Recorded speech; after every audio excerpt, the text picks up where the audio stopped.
morning, everyone. Thank you for joining us. Today we have our StackVision 7.7 in a nutshell webinar led by Daniel Frome, our Senior Product Business Analyst. He's going to go through the latest updates and enhancements in version 7.7. With that being said, go ahead and take it away, Daniel. Okay, well, thanks everybody. And, we're almost through this week. So, I'll try to keep it short and sweet and, we'll get through this and get on to the rest of our week. So again, like Taylor was saying, this is a 7.7 webinar, just sort of highlighting a majority of the features and bugs in this particular release. As you know, we're continuing to make adjustments and features in the products behind the scenes as well. Sorry. Okay, so without further ado, important thing is for this release, obviously you need to be at 7.0 or greater. You got to install 7.0 to get there, and then go to 7.7. You need a new license file at 7.0. And then again, for new installations, keep in mind you're going to need the .NET framework on those client machines as well. And as a reminder, no longer support Windows Server 2016. And no longer support XP, Windows 7, and as Microsoft mentioned, they're continuing to push out that Windows 10 release, end of life release as well, but that's coming as well. So keep that in mind. So what platforms are supported? Here's the current list along with our end of support. Just sort of keep you in the loop. There is a new release of Windows Server 2024, and SQL Server 2025 is coming right around the corner. So we do expect another platform combination to be coming up very, very shortly, actually. And on the client platforms, again, we haven't necessarily said, this is the end of support, but we're going to coincide with Microsoft, as they sort of explore that Windows 10 end of life client feature. So just sort of keeping that in mind, your IT groups might already be preparing for that as well. I know ours has been feverishly upgrading laptops and desktops. So again, if you participated in any of the beta testing, again, really like to thank you on that. I'd like to thank our QA department, especially Doug, for seeing a vision we've had a long time of getting, those features out to you faster so we can get feedback faster.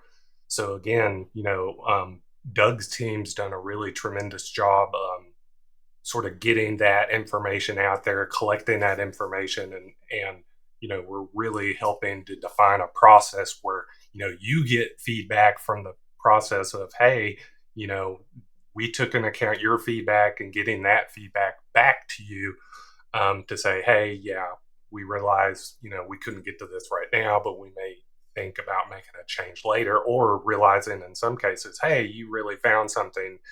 Because we're in beta, we can actually make a change. So again, getting that to you earlier is a big emphasis in the QA program. Not only for you as customers, but we have internal customers as well for like engineering and things like that. But getting them feedback for things that we make changes to help them perform their jobs better as well. So again, kudos to QA to sort of starting to spearhead this program of getting more frequent beta testers and getting it out there faster. So again, if you're interested in becoming a beta tester, you get a sneak peek before the release. And again, we can set this up to where you can connect over a secure environment to our environment, where we can stand up a server that has your system, or data that you're interested in looking at, or a behavior. So again, it's a really good way to get an internal feedback, even if you're just curious. It's a good way to just sort of get hands-on exploration before the release actually comes. So you don't, again, like I mentioned before, you don't even need a test server. You can contact us and we will figure out a way to get you an environment. So the other thing I sort of want to touch on briefly is eCMPS 2.0.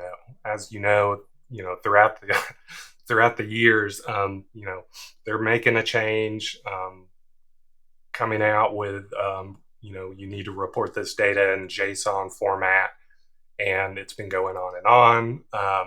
Over the last year, there haven't been any reporting instructions changes per se. They've made schema updates, which has caused us to, do another release or something like that. We don't anticipate any major changes um, since December of 2024.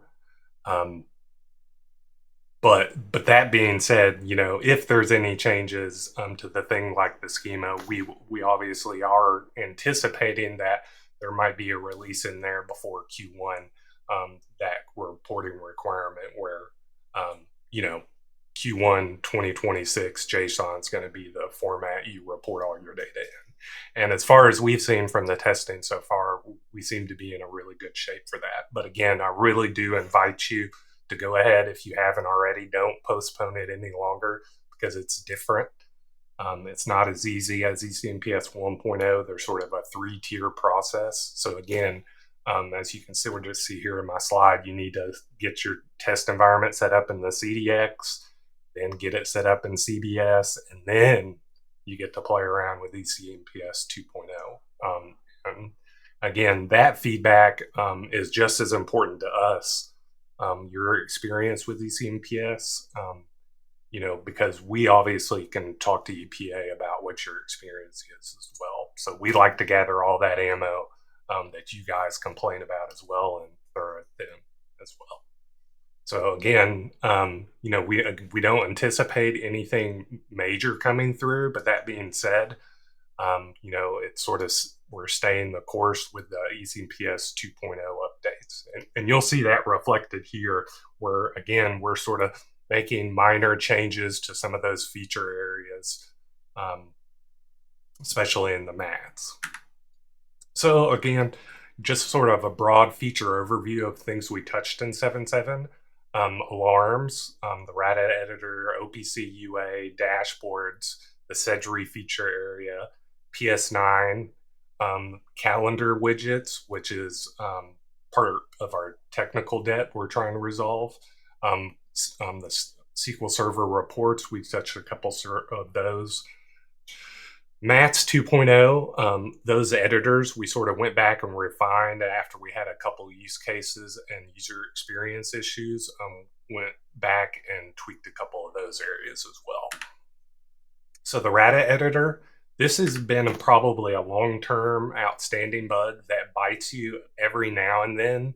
But basically, there are some RADAs where you need to have the stack diameter filled in order to determine some on downstream calculations using the area. And if that's not in there, long story short, it leads to a very obscure eCMPS error, which comes down to not having this filled in. So again, this doesn't necessarily come from the monitoring plan. It's not a static point, so we can't read it in from the monitoring plan. But, this is basically, hey, where you're putting that probe in for this test, what's the diameter across the stack. But when you put that number in, it calculates downstream, so you don't have to fool with it anymore. It doesn't necessarily copy over. So if you create a new RADA, it's not going to copy over because, again, your probe may be different. But at least here, you just fill it in and it calculates on downstream. It's only for certain reference types, but again, long-term standing bug, probably bites you every now and then. But again, now we fixed that, so you no longer should get any errors resulting from that. PS9 validation report. So we've had this report out and we have expanded it to include a couple other PS9 cows. The PS9 weekly cow will now show up as an option. We also added for the test results a null and aborted option, so you can specifically search for those or filter those out from your search results. Sedry templates, we added the ability to determine what downtime reporting precision you want to use. It's not specifically in the regulations. So we had a couple of customers that wanted the ability to say, hey, no, I don't want to use 2 digits of precision. I want to use no digits of precision for determining whether my downtime was online or not. So you have the ability to sort of adjust that. And again, this really only comes into play with sub 1 hour intervals. But again, you now have the ability to sort of adjust that. And so you can see here, we adjusted it to 2. The other more regulatory driven one was the summary time interval in the Sedry template. So by default, StackVision before assumed that all the parameters were 30-day data. And in the case of CO, it's actually coming from a 720-hour number.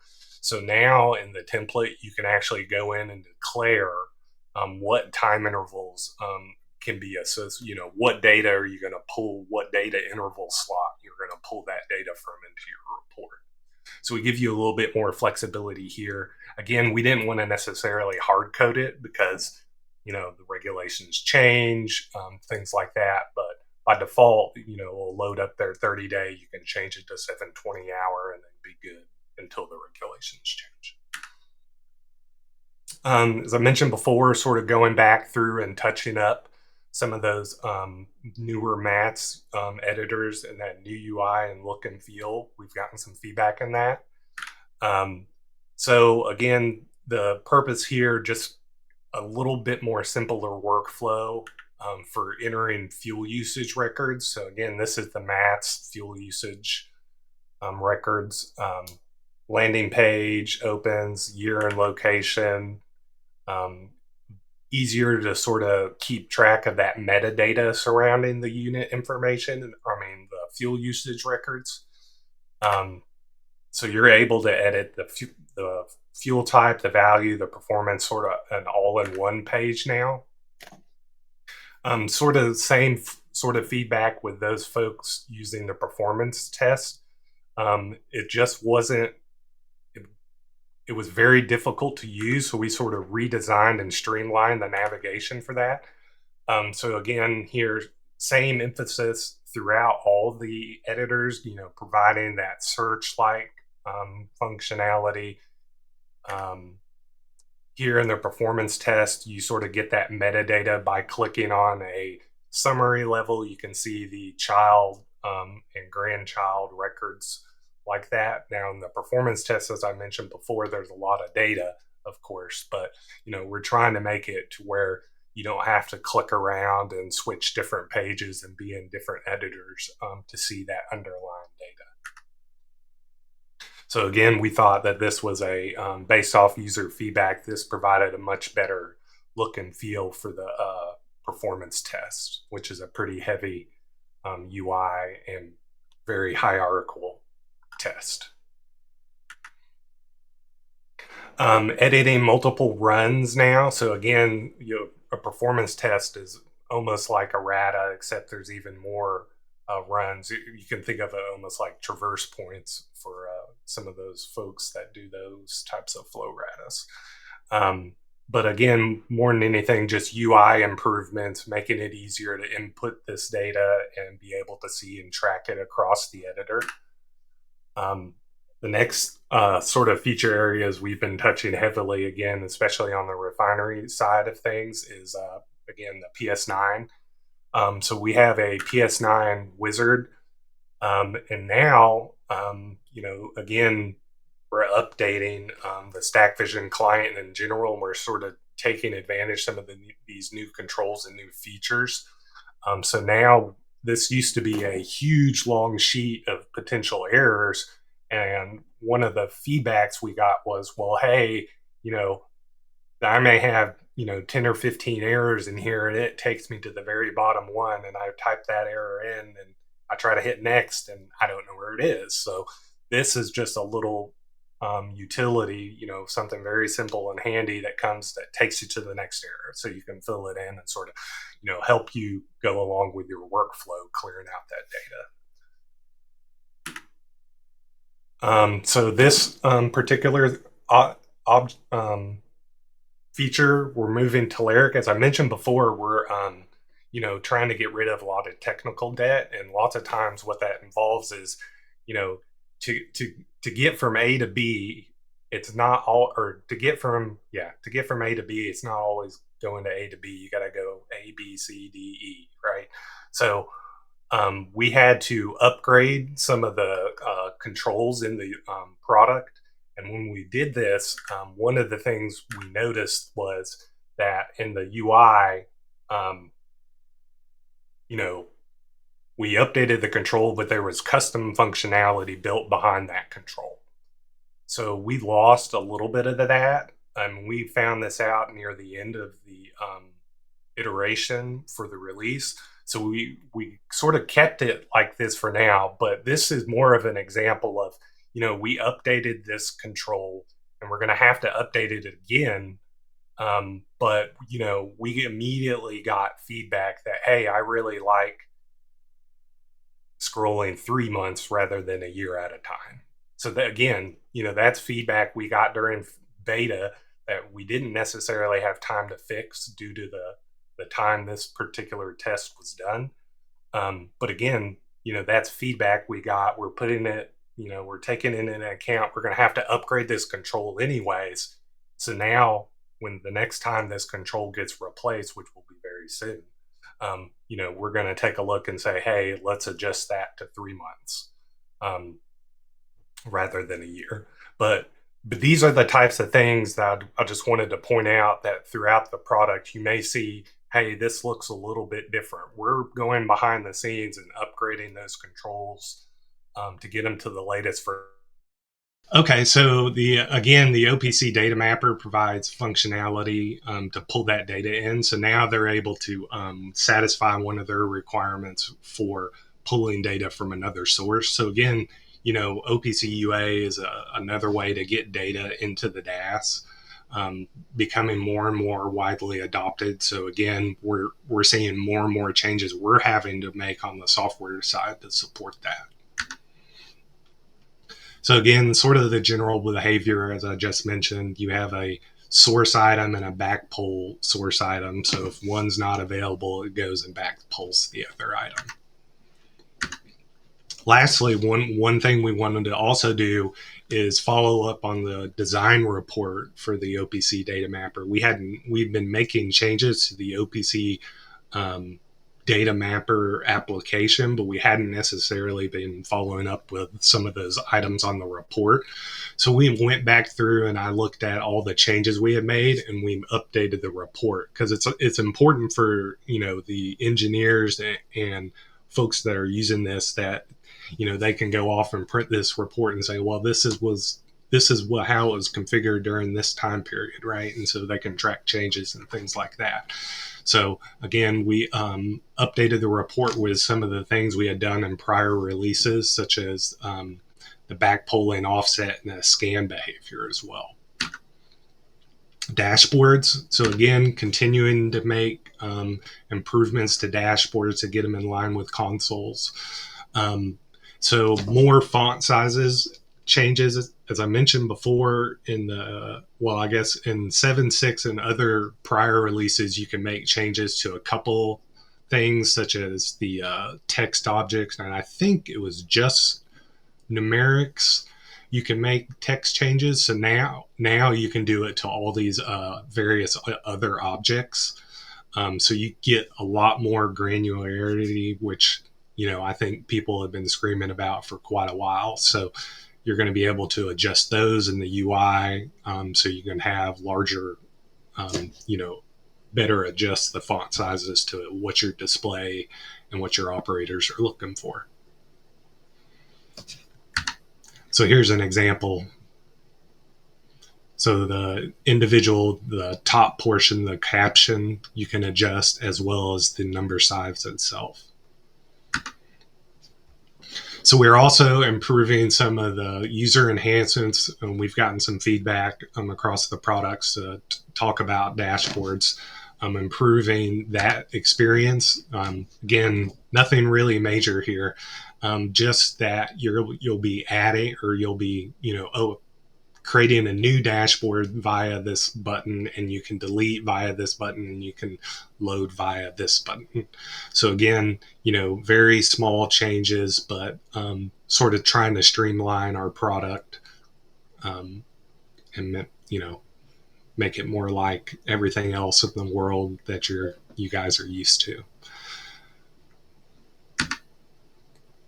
Another really, really big thing is, maybe not to you as customers per se, but for our internal stakeholders or internal customers, as well as some super users, we provide the ability now where you can export your dashboard out.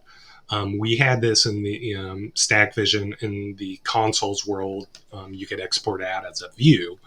Now you can export your dashboard out, and it's not a picture or anything like that. It's a, software-y, formatted a JSON file. You can't import it in the ECMPS, of course. But it allows, our engineers and those folks that, are tech savvy to, here's one dashboard, let me import it in, change everything to unit 2, import that in, and sort of, move things along. So that was a really big win for internally as well. But again, helping use those customers, that gives them the ability to spin up dashboards faster, especially if you haven't started to move to dashboards. Go ahead and start doing it. I mean, there's more and more tools to make dashboards transitioning a lot easier now. So again, that is a really, really big plus. So again, this is behind a preview feature currently. So, you got to go in, if you're an admin, see the preview features, import, export options. You'll see you can right click and you can just export out a dashboard. And when you export out a dashboard, you get two things. You get the dashboard itself, and then you get a schema file. And that schema file is associated with that particular product version of the dashboard. And you'll see that for every dashboard you export, and it will be the same. But this sort of lets you have those things side by side. If you have an editor that allows you to load a JSON schema, you can load this JSON schema, you can load this file in an editor, and you can edit that dashboard right there. So you can see here's an example of a dashboard export. That top portion may look a little bit familiar. That's all the, the size and the width of the dashboard, and you can see down at the bottom, you can see these various schema settings and things like that for the height and the width and things like that. Well, that sort of controls what settings are valid and whatnot. But anyways, this sort of allows, as a user, they can engineers and those folks, they can take those dashboards, export them out, change them around how they want, change the text, and then they can immediately import those back in. As I mentioned before, you get the schema. And like I said before, if you have an editor like JSON Buddy or another JSON editor, you can take those schemas and you can actually plug it into where, hey, these are the valid values that I can select. So it makes things really, really easy.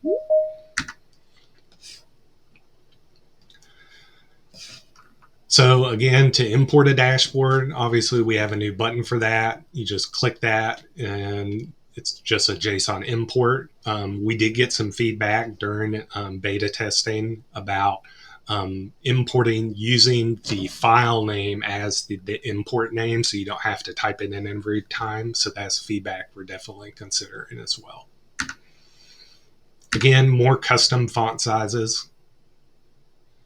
Actually, this might be a repeat. Yeah.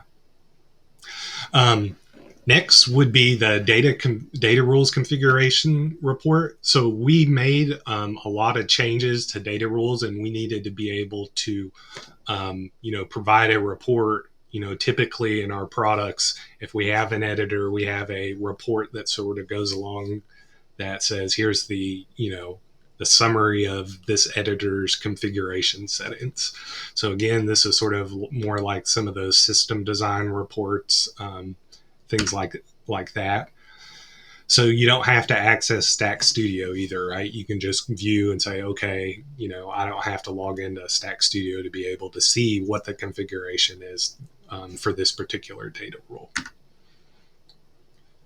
So there's not a lot to this report. Pretty much runs by itself because it's all pretty much a self-contained little configuration utility. Here's the example of the data rules configuration report. So it has those rule sets all nicely laid out as well as could possibly be. Just to sort of keep in mind, this is again a report that coincides with the data rules section of Stack Studio. So next, getting into some of the bugs we fixed. 7.6 had a couple alarm-related issues, and I believe, in getting all the feedback we had from beta testing, there's a couple companies I like to especially give a shout out to, but I won't. But we believe that we got all these bugs related to refreshing and in cases where they would almost pop up twice. So 7.7 we thoroughly tested that. So the alarm pop-ups and the active alarm filters, we fixed a couple bugs with the refresh rate of those, as well as filters not working at all, actually. So the filtering concept has been reintroduced. So now, if you have an operator that only wants to look at Unit 1 alarms, they can do that. We also, in doing all this research, I think we also probably discovered some bugs that had always existed but didn't know as well. So an alarm pop filter that doesn't launch if you don't have a message without a description. So it wouldn't have ever popped up. Kind of makes sense. We fixed that. Extended memo doesn't appear in the field after entering. So this is just for system alarms.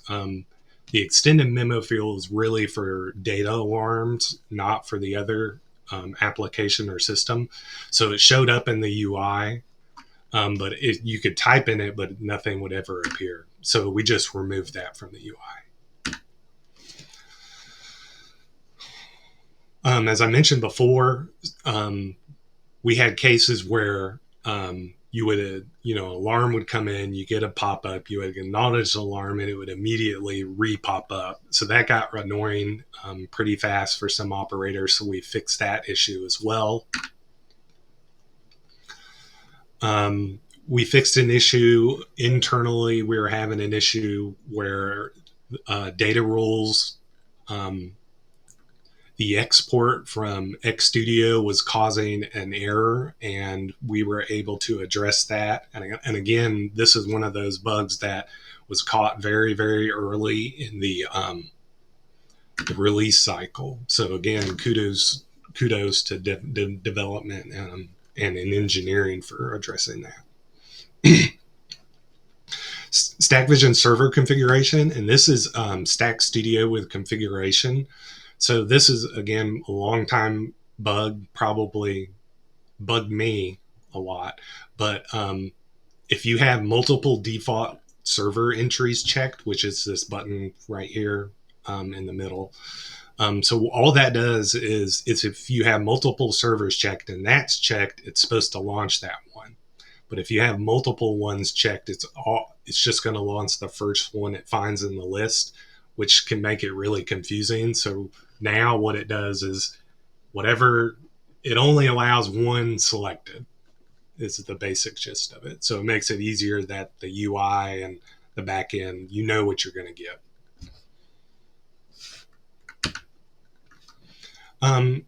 Sort of mentioned before, going back through and touching up on those maths related areas. There's a couple of things that are missed. You can see here it says original value, blah, blah, blah, blah, devtalk.com. But, basically here, this is just a binding issue. It needed to be bound correctly. So now the tooltips are fixed.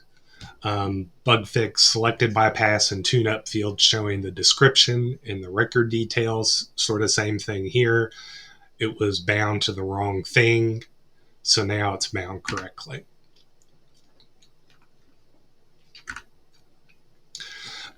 This was another thing. Anthony, who's in charge of the 8864 data controllers, they had a new way of calculating the storage, one of the firmware releases. So we had to make an adjustment on the StackVision side, because otherwise anybody that would be looking at the config compare report would see all these channels coming through as differences. So we made a change on the StackVision side that now, based off the firmware, you'll see the correct and accurate storage time you're supposed to see based off what version you're at. So if there really is a difference, there really is a difference, but it won't lie to you, I guess is what I'm saying. You won't get a false positive. Calibration phase retrieve results don't clear after clicking the back button. Again, lots of times you'll see themes to some of these bug fixes where we've gone through and heavily touched an area, and we'll either fix a bunch of old bugs or we'll find new bugs. In this case, I believe our QA found a bug where toggling back and forth throughout the wizard wouldn't necessarily clear out your results, and you could get a very funky situation going on with your cal. But basically went through here, and now we fixed that. So it clears out, and it's more like I mentioned the other item. What you see is what you get. Process now. If you had a / in your process now sequence, I don't think anyone's actually would have had this. But we now flag that as an error. That causes a problem because it thinks that's a directory, so it wants to search down a directory. So that's no longer allowed in Stack Studio. But again, if you actually had that process now sequence wouldn't run anyways. So, highly unlikely that you do have it. But if you did have an error, you would, get something like this now in Stack Studio. So in Stack Studio, for Process Now we have it that it takes you to the actual sequence. That was always a big hit. It was really great. Stack Studio give you all these various error messages and very descriptive, but it didn't necessarily say where the error was. So, this sort of takes you to the error, which is a big win for Stack Studio again. Unit information, bypass events, 24-hour time. This one sort of slipped through, it was an AM, PM before. Everybody in the Sims world's used to 24-hour time. Lastly, this wasn't necessarily anything to do with StackVision customers or StackVision per se, but we did make a change in StackVision to allow the export of various parameter groups. And when I say parameter groups, I'm talking about like your time online, your gas, startup, shutdown, things like that you may have configured in your configuration. That information is now being exported out from QA test deadlines back over to QAI now. So again, nobody in StackVision may not necessarily care, but this was, again, lots of times we're making changes to one product to benefit, because we have a suite of products. So we, I wanted to sort of highlight that we're continuing to make changes in the DAS even to support our other products as well. And we're going to continue to do that. So again, that was pretty much a very high level overview of what's in 7.7 release. So take a look at some of these new features. The release notes are already out there. I think it was released yesterday actually. But feel free to contact support. And again, I really do appreciate the beta testers. Working with us, and I expect to see more as we streamline that process. Again, kudos to Doug and QA for starting to support that. One last thing, I wouldn't be amiss if I'm sure marketing and sales was fixing to plug this anyways, but the summit meeting's coming up the 4th through the 6th down in Pensacola, and definitely hope to see you there. I guess there's. Thanks, Daniel. Yeah. We'll open the floor for any questions. If you have any questions, go ahead and throw them in the right-hand side of your screen in the chat box, and we can answer to the best of our ability. But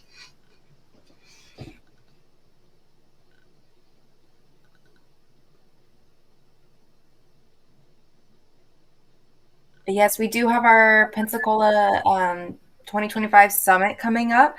We'll throw in the registration link in the chat box if you still have not registered yet.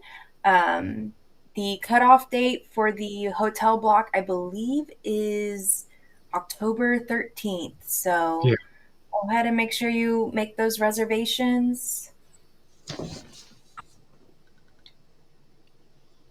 First question, are the alarms still a pop-up on the dashboard? So in dashboard, there's an alarms flyout. That little flyout thing at the bottom, that didn't change. We didn't change any behavior with the pop-up. So all that's there. Thank you. Are there any changes to task scheduler for reports? No. I believe this is in reference to the alarms pop-up. Is there a way to make the flyout a part of the dashboard? Right. So currently, no, there's not, but we do have we are thinking of different ways to handle that particular feature. So I appreciate that. But no, to answer your question.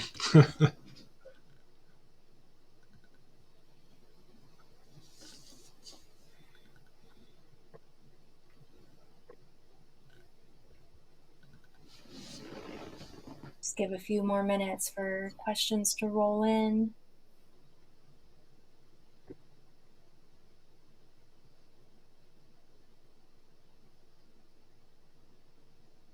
All right. Well, as a reminder, this webinar will be uploaded to the customer community by the end of next week. If you need login information, you can email our support team at support@escspectrum.com. But if we have no other questions, thank you everyone for your time, and thank you, Daniel, for a great presentation. Yeah. Thank you. Awesome. Have a great day. See you guys November.